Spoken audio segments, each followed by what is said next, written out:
नमस्कार, NB news देख रहे हैं आप। मैं हूं आपके साथ ऋतुश्री पथरिया। इस वक्त के बुलेटिन अपने उत्तराखंड में आप सभी का स्वागत है। नजर डालते हैं उत्तराखंड की बड़ी खबरों पर।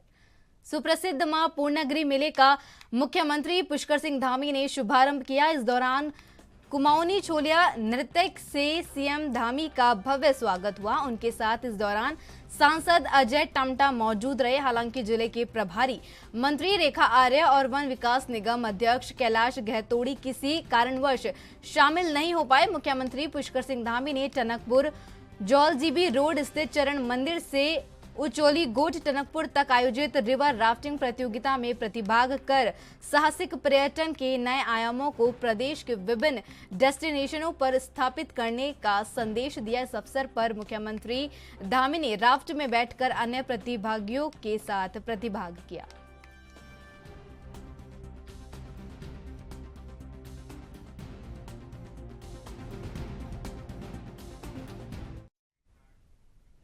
मुख्यमंत्री पुष्कर सिंह धामी ने आज अपनी निजी आवास नगला तराई से टनकपुर यात्रा के दौरान अमाऊ के पप्पू प्रजापति के अमन लस्सी स्टोर पर रुककर लस्सी का आनंद लिया। इस दौरान मुख्यमंत्री ने क्षेत्रीय जनता का हालचाल जाना। इस दौरान मुख्यमंत्री ने जनता से आह्वान करते हुए कहा कि गर्मी के मौसम में अधिक से अधिक स्थानीय शीतल पेय उत्पादों का उपयोग किया जाए और स्थानीय उत्पादों को बढ़ावा दिया जाए।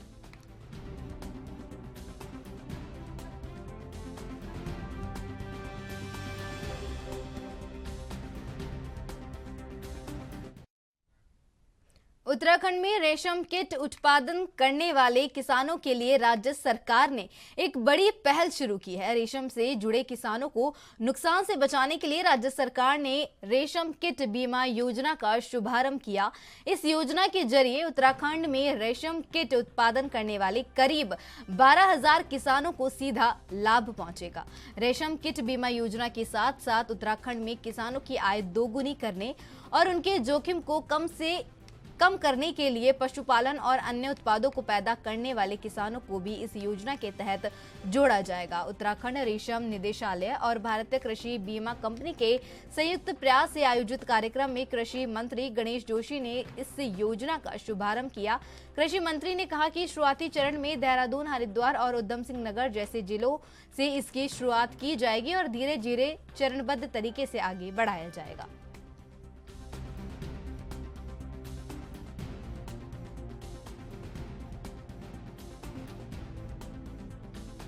देखिए, सबसे पहले तो मैं एशिया की अध्यक्ष व चेयरमैन गिरजा जी का आभार व्यक्त करता हूं कि इस योजना का शुभारंभ देवभूमि उत्तराखंड से किया है और इसमें पायलट प्रोजेक्ट के रूप में देहरादून, हरिद्वार, नैनीताल, उधम सिंह नगर 4 जिलों को इसमें लिया है। पायलट प्रोजेक्ट के रूप में 250 किसानों को इससे जोड़ा गया है और हमने घोषणा की है कि शीघ्र ही इसको हम प्रदेश के जो 12,000 हमारे किसान हैं उनका प्रीमियम हमारी सरकार देगी, क्योंकि हमारा ये मानना है कि अगर किसान मजबूत होगा तो देश मजबूत होगा। और ये योजना का शुभारंभ देवभूमि उत्तराखंड से हो रहा है और मुझे पूरा भरोसा है इसके बाद पूरे देश में ये योजना लागू होगी और हमारे रेशम जो कीट पालक हमारे भाई हैं, भाई बहन जो इस पर काम कर रहे हैं, उनको इसका लाभ मिलेगा। मैं इस योजना के लिए इन अधिकारियों को भी शुभकामनाएं देता हूं, बधाई देता हूं कि उसके लिए उन्होंने उत्तराखंड की राजधानी देहरादून को चुना, उसका शुभारंभ यहाँ से किया।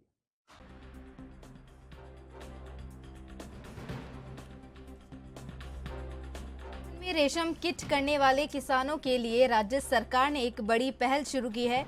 रेशम से जुड़े किसानों को नुकसान से बचाने के लिए राज्य सरकार ने रेशम कीट बीमा योजना का शुभारंभ किया। इस योजना के जरिए उत्तराखंड में रेशम कीट उत्पादन करने वाले करीब 12,000 किसानों को सीधा लाभ पहुंचेगा। रेशम कीट बीमा योजना के साथ साथ उत्तराखंड में किसानों की आय दोगुनी करने और उनके जोखिम को कम करने के लिए पशुपालन और अन्य उत्पादों को पैदा करने वाले किसानों को भी इस योजना के तहत जोड़ा जाएगा। उत्तराखंड रेशम निदेशालय और भारतीय कृषि बीमा कंपनी के संयुक्त प्रयास से ये आयोजित कार्यक्रम में कृषि मंत्री गणेश जोशी ने शिरकत की।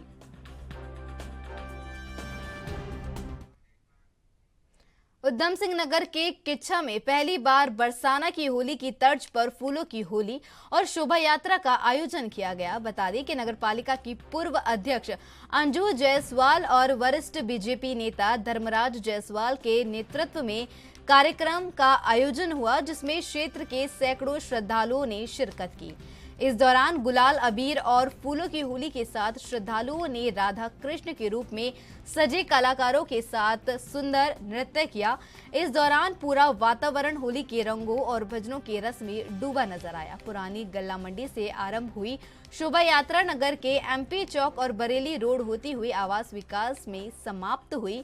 आवास विकास में कार्यक्रम के समापन अवसर पर नगरपालिका की पूर्व अध्यक्ष अंजू जायसवाल के एक दूसरे को गुलाल तिलक लगाकर होली पर्व की बधाई दी। इस मौके पर बीजेपी नेता धर्मराज जायसवाल ने प्रसाद वितरण कर कार्यक्रम के सफल आयोजन पर सभी का आभार व्यक्त किया।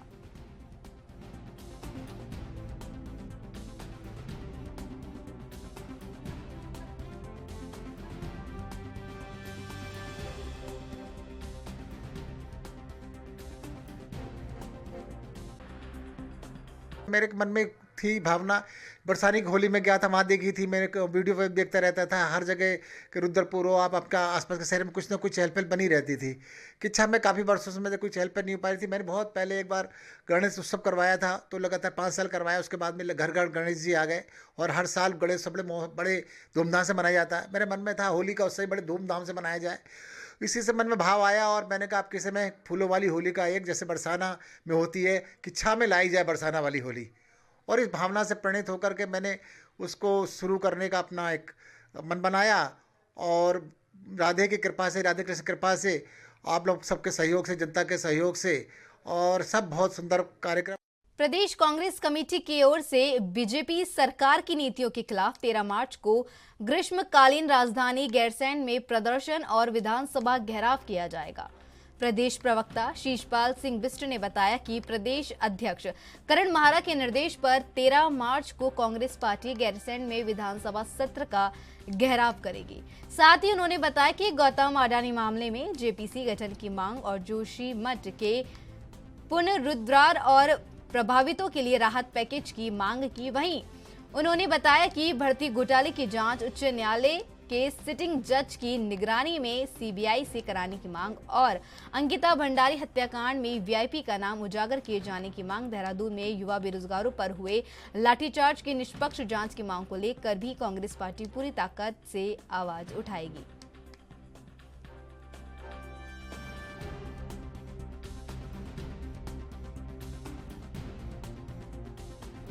उत्तराखंड में 13 तारीख से विधानसभा का जो बजट सत्र है वो गैरसैंण में सरकार आहूत कर रही है और राज्यपाल वहां पर 13 तारीख को अभिभाषण भी पढ़ेंगे। कांग्रेस पार्टी का केंद्रीय स्तर से पहले ही राजभवन घेराव का कार्यक्रम तय है और उत्तराखंड में जिस प्रकार से राज्य की जनता मातृशक्ति लगातार बेटी अंकिता भंडारी के प्रकरण में वीआईपी का नाम उजागर करने की मांग कर रही है, बेरोजगारों पर लाठीचार्ज हुआ है और बेरोजगार लगातार सीबीआई जांच की मांग कर रहे हैं। राज्य में कानून व्यवस्था पटरी से उतरी हुई है। राज्य में विकास नाम की चीज अब दूर दूर तक नहीं दिखाई दे रही है। राज्य के सभी गंभीर मुद्दों पर और महंगाई और बेरोजगारी जैसे मुद्दों को लेकर कांग्रेस पार्टी गैरसैंण में विधानसभा सत्र का घेराव करेगी और प्रदेश स्तर पर, जनपद स्तर पर इसकी पुरजोर तैयारियां पार्टी कर रही है और 13 तारीख को निश्चित तौर पर विशाल प्रदर्शन गैरसैंण में देखने को मिलेगा। ऋषिकेश राज्य चिकित्सालय की आशा कार्यकर्तियां इन दिनों मानदेय नहीं मिलने से परेशान हैं। उन्होंने अस्पताल प्रशासन से जल्द रुका हुआ मानदेय देने की मांग की है। बता दें कि आज आशा कार्यकर्तियां अपने नवंबर 2022 से रुके हुए मानदेय को लेने की मांग को लेकर राजकीय चिकित्सालय में सीएमएस से मिलने पहुंची, मगर सीएमएस के अनुपस्थित होने की वजह से आशा कार्यकर्तियां अपनी मांग अस्पताल प्रशासन तक नहीं पहुंचा पाई। इस दौरान आशा कार्यकर्तियों ने बताया कि नवंबर 2022 से उनको अभी तक मानदेय नहीं मिला है। कई बार शिकायत करने के बाद भी प्रशासन की ओर से केवल आश्वासन ही मिला है। आशा कार्यकर्तियों का कहना है कि उनको जल्द से जल्द मानदेय नहीं मिला तो वह आंदोलन करने के लिए मजबूर होंगी।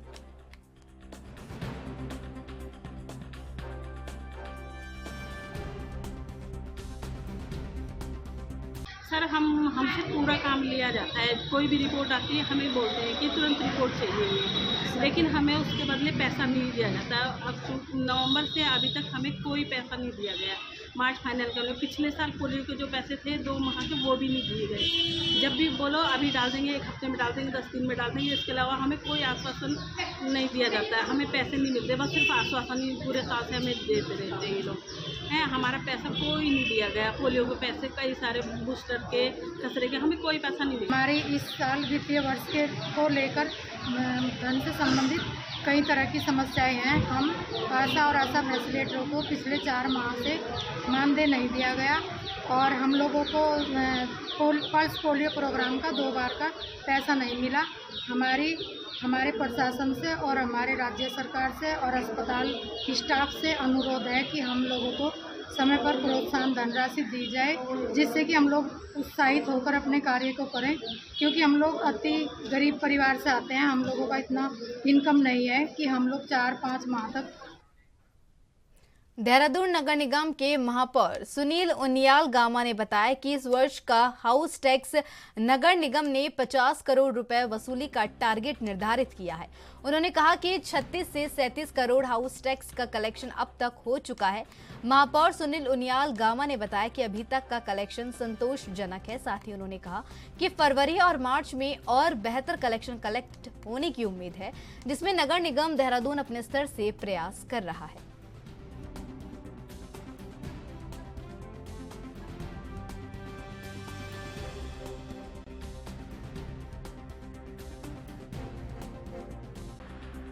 और अभी लगता है कि अभी 36-37 करोड़ रुपए जो है हमारे आ चुके हैं और अभी मार्च का महीना चल रहा है।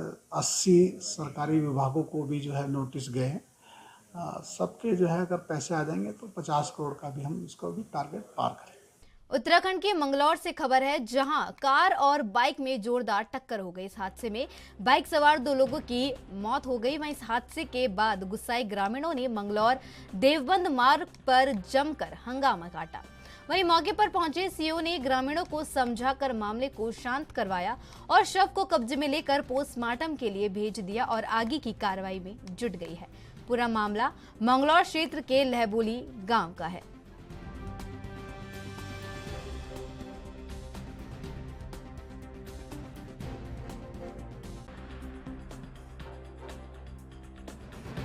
होली के दिन अपने दोस्तों के साथ गंगा में 3 युवकों को नहाना भारी पड़ गया। नहान के दौरान तीनों युवक गंगा में बह गए। बता दें कि पहला हादसा मुनि के रेती थाना क्षेत्र के शिवपुरी में नमामि गंगे घाट पर हुआ, जहां कोलकाता निवासी 22 वर्ष आदित्य और आगरा निवासी 22 वर्ष उत्कर्ष अपने साथियों के साथ नहाने पहुंचे थे। इस दौरान पैर फिसलने से दोनों युवक गंगा में बह गए। दोनों युवक देहरादून के एक इंजीनियर कॉलेज के छात्र हैं, जबकि दूसरा हादसा लक्ष्मण झूला थाना क्षेत्र के पटना वाटरफॉल के पास हुआ, जहां होली खेलने के बाद गंगा में नहाने पहुंचा मुरादाबाद निवासी 30 वर्षीय शोभित यादव गंगा में बह गया। वहीं सूचना पर एसडीआरएफ और पुलिस की टीम मौके पर पहुंची और सर्च ऑपरेशन शुरू किया, लेकिन कोई कामयाबी हाथ नहीं लगी।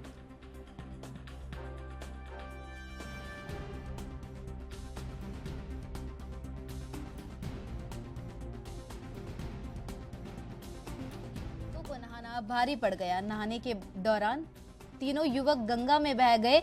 बता दें कि पहला हादसा मुनि के रेती थाना क्षेत्र के शिवपुरी में नमामि गंगे घाट पर हुआ, जहां कोलकाता निवासी 22 वर्षीय आदित्य और आगरा निवासी 22 वर्षीय उत्कर्ष अपने साथियों के साथ नहाने के लिए पहुंचे। इस दौरान पैर फिसलने से दोनों युवक गंगा में बह गए। दोनों युवक देहरादून के एक इंजीनियरिंग कॉलेज के छात्र है, जबकि दूसरा हादसा लक्ष्मण झूला थाना क्षेत्र के पटना वाटरफॉल के पास हुआ, जहां होली खेलने के बाद गंगा में नहाने पहुंचा मुरादाबाद निवासी 30 वर्ष शोभित यादव गंगा में बह गया। वहीं सूचना पर एसडीआरएफ और पुलिस की टीम मौके पर पहुंची और सर्च ऑपरेशन शुरू किया, लेकिन कोई कामयाबी हाथ नहीं लगी।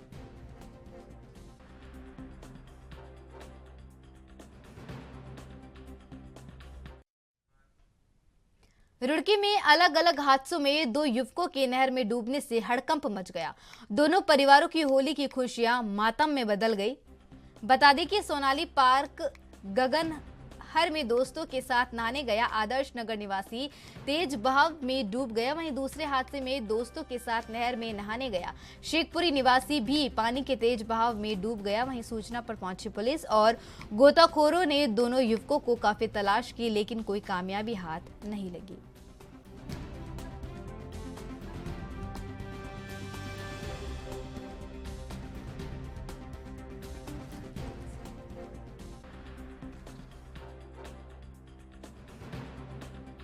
रुड़की में अलग अलग हादसों में 2 युवकों के नहर में डूबने से हड़कंप मच गया। दोनों परिवारों की होली की खुशियां मातम में बदल गई। बता दें कि सोनाली पार्क गगनहर में दोस्तों के साथ नहाने गया आदर्श नगर निवासी तेज बहाव में डूब गया। वहीं दूसरे हादसे में भी दोस्तों के साथ नहर में नहाने गया शेखपुरी निवासी भी पानी के तेज बहाव में डूब गया। वहीं सूचना पर पहुंची पुलिस और गोताखोरों ने दोनों युवकों की तलाश की, लेकिन कोई कामयाबी हाथ नहीं लगी।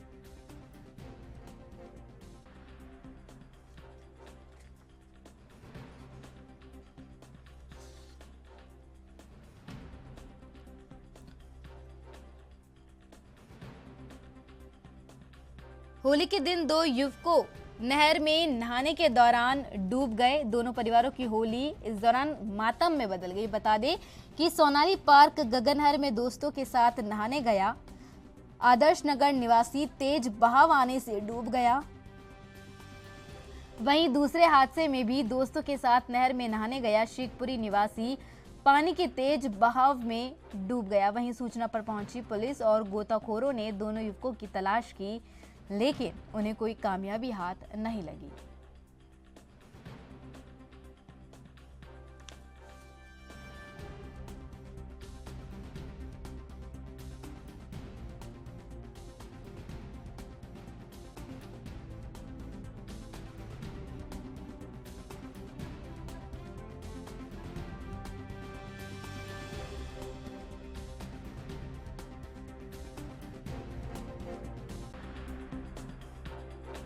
रुड़की में अलग अलग हादसों में 2 युवकों के नहर में डूबने से हड़कंप मच गया। बता दें कि सोनाली पार्क गगनहर में दोस्तों के साथ नहाने गया युवक तेज बहाव आने से डूब गया। वहीं दूसरा युवक दोस्तों के साथ नहर में नहाने गया शेखपुरी निवासी भी तेज पानी का बहाव आने से डूब गया, जिसके बाद पुलिस को सूचना दी गई और मौके पर पहुंची पुलिस और गोताखोरों की टीम ने दोनों युवकों की तलाश शुरू की, लेकिन इस दौरान उन्हें कोई कामयाबी हाथ नहीं लगी। यहाँ पर एक लड़का 3 लड़के थे, होली रंग खेल के आ रहे थे इधर से पार्क की साइड से, और यहाँ पर कूद गया है। उसके दोस्त 2 थे साथी उसके 2, उसके बाद में एक कुछ साथी था उनको वो कूद गया है। और उत्तराखंड के लिए इस बिजली संकट ने सरकार की नींद उड़ा रखी है। राज्य में इस साल बारिश कम होने और गैस के चलन वाले बिजली उत्पादन केंद्रों के बंद होने से राज्य में बिजली संकट गहराता ही जा रहा है। संकट से उबरने के लिए राज्य सरकार केंद्र से मदद मांग रहा है। मुख्यमंत्री पुष्कर सिंह धामी की इसी विषय पर शुक्रवार शाम को केंद्रीय ऊर्जा मंत्री से मुलाकात भी होनी है। सरकार को उम्मीद है कि इस बैठक में कोई हल जरूर निकलने वाला है, जिससे उत्तराखंड में बिजली संकट से उभरने में मदद मिलेगी। सचिव ऊर्जा आर मीनाक्षी सुंदरम का कहना है कि अभी भी बिजली संकट लगातार बना हुआ है, जो बारिश कम होने की वजह से संकट पैदा हुआ है। उन्होंने कहा कि राज्य सरकार बिजली संकट से उभरने के लिए राज्य में गैस आधारित विद्युत प्लांट पर काम कर रही है, लेकिन अंतर्राष्ट्रीय स्तर पर गैस के रेट अभी ज्यादा है। उम्मीद है कि जल्द गैस के रेट कम होंगे और विद्युत उत्पादन की सप्लाई कर सकेंगे।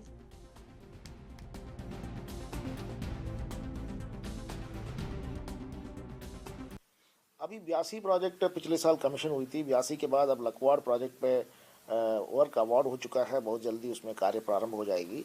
और किशाऊ परियोजना को लेकर के भी हम लोग काफ़ी प्रयासरत हैं, लेकिन हमारे लिए जो सबसे ज़्यादा नुकसान हुआ था Bhagirathi valley eco sensitive zone के डिक्लेरेशन और भागीरथी नदी की सारे परियोजनाएं बंद होना, और उसके साथ साथ अलकनंदा नदी में अब ऑफिशियली बैन तो नहीं है लेकिन अनऑफिशियली सारी परियोजनाएं रुकी हुई हैं। और स्टेट के अनुरोध पर पीएमओ से लेवल पर मीटिंग भी रखा गया था। उसी बीच में जोशीमठ त्रासदी आ गई थी। जोशीमठ त्रासदी में अब कुछ लोगों ने एनटीपीसी के परियोजना के ऊपर ब्लेम लगा दिया है। ये सब चीज़ें भी हमारे स्टेट के लिए ओवरऑल नुकसान में जाता है, क्योंकि जो पीएमओ लेवल पे मीटिंग होने जा रही थी वो जोशीमठ त्रासदी के बाद वो मीटिंग जो है पोस्टपोन कर दी गई है। तो इसलिए मैं सभी प्रदेशवासियों से भी अनुरोध करता हूं कि यहाँ जो भी घटनाएं घटती है उसको तुरंत जल विद्युत परियोजना के ऊपर हम लोग ब्लेम न करें, और कल को जो है हम लोग। और मेरे साथ अपने उत्तराखंड में सिर्फ इतना ही। तमाम अहम खबरों के लिए बने रहिए ANB न्यूज़ के साथ। नमस्कार।